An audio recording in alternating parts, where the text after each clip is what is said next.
amis sportifs, amateurs de foot de Talus et proches du FC Cublon, bienvenue sur la Web TV pour l'épisode numéro 39 de notre émission l'Aftermatch. Donc, circonstance un peu spéciale ce soir, comme le FC Roche n'a pas souhaité nous rejoindre pour réagir à ce match, en cette fin de match. Nous recevons deux invités cublanais, le numéro 79, le quatrième mousquetaire André D'Acunha, et le numéro 17, qu'on peut comparer à Tino Rossi, Ivan Godioso. Donc, bonsoir messieurs. Bonsoir. Bonsoir. Donc nous allons revenir avec vous sur la troisième rencontre de ce championnat. Donc les deux équipes viennent de se séparer sur le score de 4-3 pour les Yellow Boys. Donc on va revenir avec vous sur ce match. Dédé, peux-tu nous dire quelques mots sur le match de ce soir?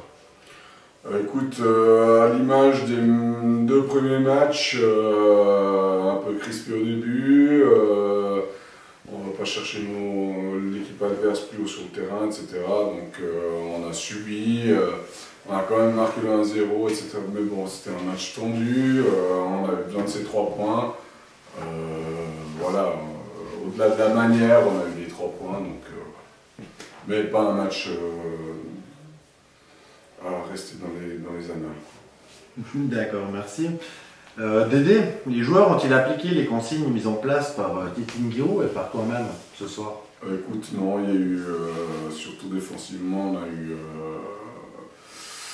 un petit couac où on a dû demander de jouer un libéro, un stopper et on a joué en ligne tout le match. D'ailleurs, il y a eu une remise à niveau à la mi-temps et puis voilà. Mais non, les consignes n'ont pas été appliquées à 100%. Justement, après Montreux la semaine dernière, aujourd'hui Roche, que faut-il faire pour corriger cette défense? Écoute, je pense beaucoup de travail, pas seulement sur le terrain, mais aussi mentalement. Je pense qu'il faut recadrer les joueurs parce qu'on voit que cette saison, c'est pas l'image de la saison de l'année dernière, donc il y a quelque chose qui joue pas, quoi. Donc, mais je pense que plus que sur le terrain, il y a un travail mental, il y a un travail psychologique à faire avec certains. Ça fait partie du foot, même en 3e ligue, donc on va essayer de le faire avec Titine et puis on en est conscient, quoi. Merci Dédé, merci. On va passer avec toi Yvan.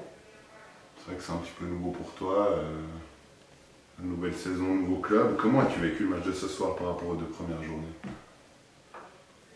Très crispé. Il fallait la victoire ce soir après 2 revers. Et on est tendu, il y a trop de pression, je trouve, entre les joueurs. Je ne sais pas si c'est le fait que cette année on vise la promotion, mais je crois qu'il y a trop de gens ils ont trop de pression. Et il faudrait qu'ils jouent avec leur qualité tranquille.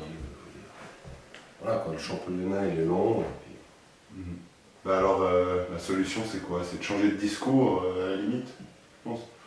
Je sais pas, soit on se met autour d'une table et puis on discute entre nous, qu'est-ce qu'il y a qui va pas, je veux dire, pas qu'il n'y a pas un malaise, mais je veux dire, juste s'il y a trop de pression, on peut discuter, pour calmer un peu, calmer les gens, je veux dire. Ouais, tout à fait. Puis quel changement as-tu constaté ce soir par rapport aux 2 derniers matchs? Ce qu'on a constaté, hein, bien évidemment. Le problème, c'est que on a les joueurs pour jouer balle à terre, parce que balle à terre, on est, je veux dire, les 3 matchs que j'ai vus, on met en difficulté toutes les défenses. Hein, je veux dire, pour le moment, que ce soit Vevey, Montreux et puis Roche, on joue balle à terre, ça va tip-top. Mais là, on fait 2 balancés, puis c'est pas, je veux dire, ok, on a un Ruby qui est devant, déviation, puis avec Fabio ou bien un Mario. Et puis Milky ou bien Jody sur le côté qui sont assez rapides. Le problème, il faudrait assez jouer balle à terre, je trouve. Justement, l'année dernière, la clé du FC Cublon était ces longues balles sur Roby qui déviaient de la tête pour l'attaquant. Ne crois-tu pas que cette année, la même chose pourrait être plus bénéfique au niveau du résultat, simplement? Moi, je pense que cette année, comme on est toujours dans le même groupe, les équipes connaissent Roby. Avec je ne sais plus combien de boules, 20 et quelques. Et je veux dire, ils savent comment Cublon jouait l'année passée. Alors déjà, il y a 2 joueurs sur rugby, et il faut changer un peu notre système de jeu. Voilà, c'est tout. Merci. Bah, Yvan, pour finir ce chapitre sur le match de ce soir, est-ce que tu pourrais nous décrire la meilleure action des Jaunets Bleus ce soir? Ou bien celle qui t'a le plus marqué, vu qu'il est un petit peu notre héros aussi. Ouais, le 4e goal, mais bon, je ne vais pas parler de mon goal. Voilà, non. Tu peux, hein. Oui, mais je veux dire, mais il y a une belle action. Bah, il y a eu le but de Roby, je crois que c'était le 3e. Que je fais une ouverture sur Jody, qui la met direct, puis il frappe du gauche. Je ne sais plus qui c'est qui me la donne avant, mais c'était une action rapide, je trouve. Et puis c'était un beau football. Moi j'ai encore une petite dernière question pour Dédé, on peut la partager même pour les deux. C'est vrai que beaucoup d'écublanais, de joueurs écublanais demandent en fait d'élire l'homme du match à la Web TV, donc Dédé, on te laisse le soin d'élire l'homme du match ce soir, même si on sait que tu as demandé à Titine Giroud son derrière.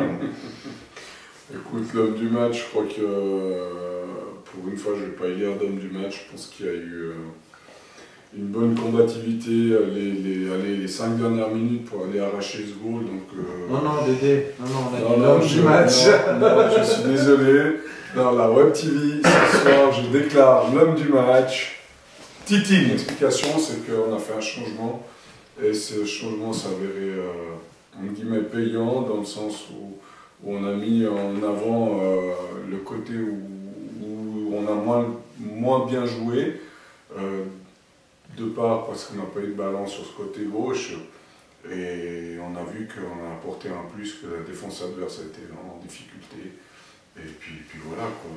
Donc une fois élire les hommes sur le banc pour leur bienfaisance. Bon, on espère qu'Ivan sera un peu plus bavard que toi ce soir.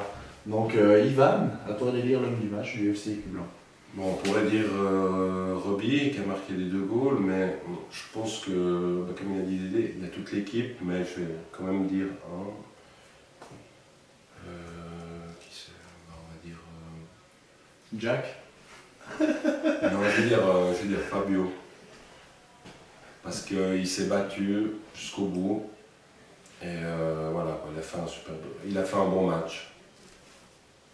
Bah, merci messieurs, on va passer à notre deuxième chapitre, qui était le début de saison difficile, enfin qu'il est toujours. Je pense que maintenant il faut qu'on se serve de ce qui s'est passé ce soir pour aller de l'avant. Dédé, effectivement l'équipe est à la traîne sur le plan comptable, ça c'est de toute façon c'est sûr. Hein. Donc comment expliques-tu ce faux départ? Écoute, voilà, on s'est mis une pression au départ, on a un objectif, c'était de viser la première place, et ça l'est toujours, je pense. On ne change pas d'objectif comme ça en cours de saison. Je pense qu'on n'est que à la fin du 3e match, on a 3 points, on a 6 points perdus bêtement, on s'est créé quand même des occasions. Voilà, on s'est nous-mêmes mis une pression. Maintenant, je pense que ce match doit nous la faire libérer. Il y a eu de la combativité, ce qu'il n'y avait pas eu dans les 2 premiers matchs. Il y a eu de la jouerie aussi, comme les 2 premiers matchs. Donc maintenant, je pense qu'avec tout ça, il faut qu'on parte sur une bonne phase positive et puis qu'on enfonce tout ce qu'on a enfoncé, qu'on éclate toutes les portes, etc. quoi. Donc je pense que là, voilà. Si tu observes le bilan comptable et la manière affichée de ces 3 derniers matchs, comment vois-tu la suite de l'exercice? On a mal commencé, mais moi je vois du gros progrès. Et je veux dire, bon, les 2 premiers matchs, ok, on a raté beaucoup d'occasions, mais il y a eu des vacances. On est arrivé en retard pendant la période de... Il y a eu la préparation qu'on n'a pas tous fait ensemble, les matchs. Et voilà quoi, je veux dire, moi je vois positif. Il faut continuer sur ce rythme. Je veux dire, ce soir on a gagné une bataille, je veux dire, c'était pas un match splendide, mais au moins on a vu qu'on avait une réaction, l'équipe avait une réaction. Et puis les matchs, on ne peut pas les gagner tout le temps aisément, je veux dire, facilement. Non, je veux dire, moi je la vois, après en place elle est facile, je la vois positive. Maintenant c'est à nous de jouer le jeu, ceux qui ne veulent pas, je veux dire, après c'est Titine qui fera C'est choix. C'est choix. La porte est ouverte. Ouais. Non, c'est juste, merci Yvon. Non, mais merci Yvon pour cette note positive, je suis assez d'accord avec toi aussi. Bah, on va passer maintenant au dernier chapitre, les questions hors football. Donc, Dédé, je sais que tu redoutes. Donc on va commencer avec toi évidemment. Donc dernièrement, tu nous as confirmé que tu faisais partie du casting pour le remake du film Les Trois Mousquetaires. Peux-tu nous parler du rôle que tu vas interpréter? Écoute, j'avais choisi le rôle de d'Artagnan, mais en fait on m'a recalé, on m'a mis dans le rôle de Porthos. Mais je tiens quand même à ce rôle de d'Artagnan, dont le fait que je me suis fait pousser la barbichette. Je vais travailler physiquement pour que Porthos sorte de mon corps. D'accord, parce qu'on a des informations et puis on a reçu des informations Ouais, tu vas encore rétrograder encore plus, donc c'est inquiétant. Donc, comme on dit, il y a un souci. Je vais pas faire le cheval quand même. Non, mais voilà, après renseignement auprès du réalisateur, ce n'est pas Porthos, mais le Porthos. Celui qui nettoie l'écurie. Tu peux réagir hein. Écoute, je suis plus fort avec une épée qu'avec un balai, tu pourras demander à ma femme. Donc je crois que ce rôle-là, je peux le laisser à un autre Porthos. D'ailleurs, j'en connais un dans l'équipe qui pourrait très bien servir du balai. Ok, bah merci Dédé pour ta bonne humeur et ton sourire en tout cas. Hein. Bah Ivan, on va passer à toi. Hein. Comme tu le sais très bien, lors de l'émission Mercato, nous avons pu admirer ton grand talent musical. Aujourd'hui, nous te proposons un grand défi. Si on te dit Mexico, Mexico, à quoi ça te fait penser? Ah, rien de spécial? Non. Non? On oublie tout, Ouais! sous le beau ciel de Mexico. On devient fou ensemble de rythmes tropicaux. Allez-y! Le seul désir que les enchaîne de naviguer d'un bateau, c'est de goûter une semaine l'aventure mexicaine au soleil de Mexico. Attention! Mexico, Mexico. Merci messieurs, excellent. Merci messieurs pour votre bonne humeur. Maintenant que l'émission touche à sa fin, on va laisser le mot de la conclusion à Dédé. Mesdames, mesdemoiselles, messieurs, tout en ayant une touche peloufienne, je déclare cet aftermatch le 39e de son histoire. Et j'espère être invité pour le 50e afin de fêter ça. D'accord, j'apporterai un gâteau s'il le faut, c'est pas grave. Et je vous dis à la semaine prochaine où nous serons en live direct depuis Coppet à 10h du matin. J'espère que... à Coppet, ouais, Coppet, au stade de Coppet à Vevey, où nous serons confrontés à l'équipe de l'ACS Azzurri Riviera à 10h du matin. Donc je fais un appel à nos joueurs déjà de bien vouloir s'abstenir d'une sortie nocturne le samedi et de se préparer pour le match qui est très important, où notre 6e point sera à l'honneur. Et si ce 6e point serait à l'honneur, je veux bien vous offrir une caisse de bière en plus du gâteau pour la 50e. Alors mesdames, mesdemoiselles, messieurs, merci de nous avoir suivis pour cette 39e soirée de l'aftermatch et je vous dis à la semaine prochaine où la 40e anniversaire sera des plus chaud bouillant. Donc tout de bon, bisous, merci la Web TV de m'avoir offert ce petit moment de gloire. Il y a Vincent, il m'a donné un tube de jet, j'ai dit mais écoute, tu peux l'offrir à Mario, tu peux remplir ça. À Mario? Pourquoi Mario?